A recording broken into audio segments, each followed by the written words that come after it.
Adventures of Huckleberry Finn Introduction.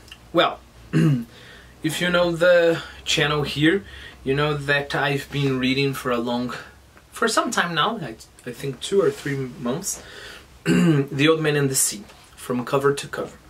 Well, this is a slightly different project, okay? I'm not going to read the entire book. I'm going to select some passages and I'm going to comment on them. Sometimes I'm just going to read the passage because I think the passage is worth some attention. Other times, you know, I'll have some commentary. So this is an introductory video. I really don't like to give like a general idea about the book, the general plot and etc. I prefer to go to the specifics. You know, I think there are plenty of places you can find it. Mainly with a book like Huckleberry Finn, that is just one of the most important books in American literature. You know, so if you need that kind of you know, plot overview and you know, review, like a book review, I think there are plenty of places you can find. I confess that I don't like it because when I start reading a book, I don't like people to tell me, for example, oh, Mark Twain is funny. You know, I like to find it by myself. And you know, when it comes to hugely famous books as this one, it's almost impossible not to get spoilers. So I don't know, if I had the chance to read it for the first time again, I wouldn't like spoilers. Well, that's not the point. The point is, what is the purpose of this video? I want to tell you what I wanted to tell you what I was going to do. So this is what I'm going to do. Selections, right? And then I'm going to talk to you about this beautiful edition of Mark Twain. You know, here you have 1, 2, 3, 4, 5 novels by Mark Twain. You know, it's beautiful. The pages are very beautiful as well, you know. And of course, I'm not here to sell a book, but I think it's something like 60 reals in Amazon, you know. So if you get all of those novels and you print them, it's more expensive than buying this beautiful leather edition. By the way, you can also find the book in Gutenberg project. You know, remember that books like those are in public domain, right? So if you go to that website, I'm going to leave the link there. You can get it in PDF, you can read it online. There are many ways you can have this book without having to spend any money, okay? What do I advise you to do? I think it's pretty impossible to understand those videos without reading the book. I mean, you can, just to get some, I don't know, drops of literature. But it would be very nice if you were reading the book. So in each video, in the description of the video, I'm going to write where my commentary is, you know, which chapter it is in. What would I do if I were you? I would first read, so if my commentary is on chapter 3, I would read the entire chapter 3 and then I would watch the video, okay? So first you can have your own contact. I think it's very, very important that you have this contact with literature firsthand, you know, just you and the book. And then you talk to people about the book, and that's the purpose of these videos, right? So you have read chapter 3, for example, you paid attention to some things, and then you watch my video, and then you see, oh yeah, I had paid attention to that, or I hadn't realized that, you know, so there is a kind of semi-dialogue going on. Besides, as I did with The Old Man and the Sea, I'm going to post lists in Quizlet to help you with the reading. Guys, this is a pretty challenging book to read, okay, for more reasons than normal. First reason, of course, it's an older book. The book was published in 1885-84, okay. I say 84, 85 because I think it was published in 84 in England and 85 in the United States.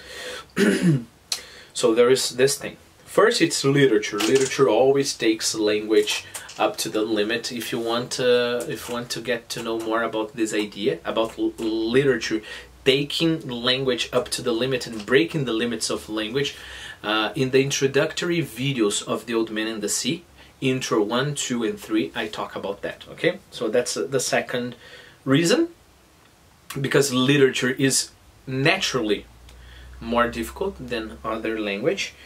And third, because Mark Twain is going to represent the dialect of his characters. So when the characters speak, they speak with certain, I don't know, grammar problems or certain pronunciation, and he represents that, you know, the different pronunciation writing.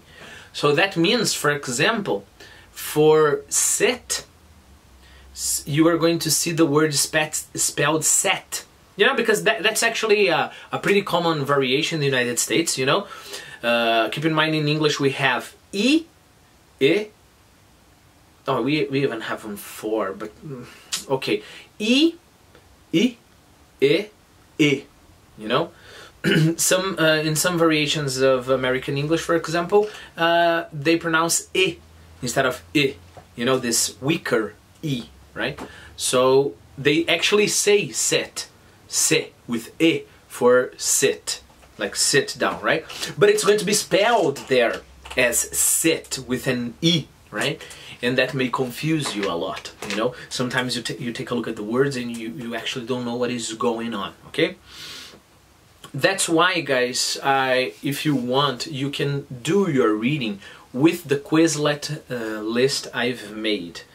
Keep in mind, when you open the website, Quizlet, you are going to open the list I've sent, right? There is a link there written Aprender, so we are going to start with the exercises. But before you click that link, you have the entire list. I've organized the elements in that list, you know, fairly well following the order of the words in the chapter. So it means that I can open my list here, Quizlet. I can start reading. When I get to a part I have a problem, probably it will be the first item there in the list, right? And then the next sentence, another different vocabulary, it will be the second item, okay? I think that will help you a lot, because sometimes you won't be able to find many things in dictionaries. And sometimes, you know, you can find a dictionary, but it's not that meaning you were expecting, you know, I don't know. Simple example, like cry, you know. There is in Oscar Wilde short story, the giant enters the garden and he cries out, "Get out of here!" And then you imagine a person crying. But if you take a look at after the first and second meaning there, you see that cry is to speak aloud, you know, something like shout. So you will have to go through the trouble of looking at several definitions, right? If you follow the Quizlet, you know, just the list there without learning yet. If you follow the Quizlet order, it will help you where, you know, probably you're going to need help.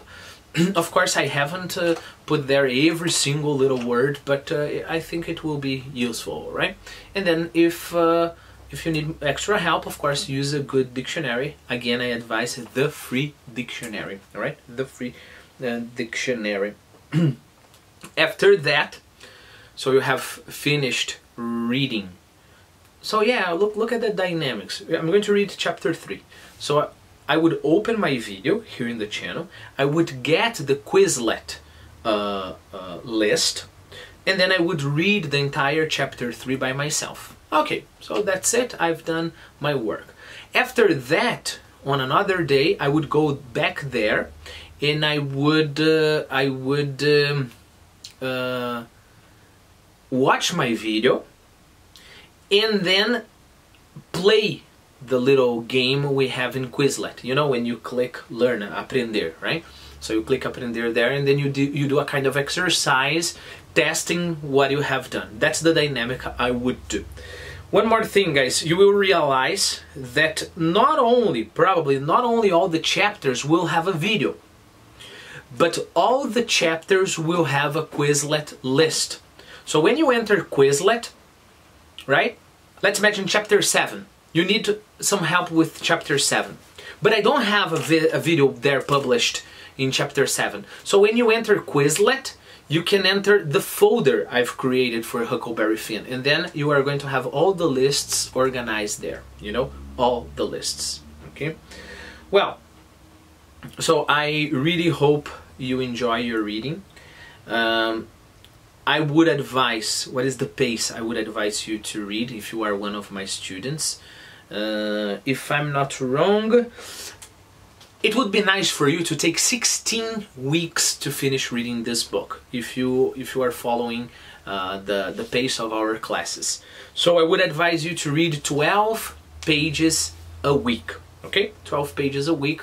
You're even going to have some wiggle room there if any unforeseeable event happens. So good reading to all.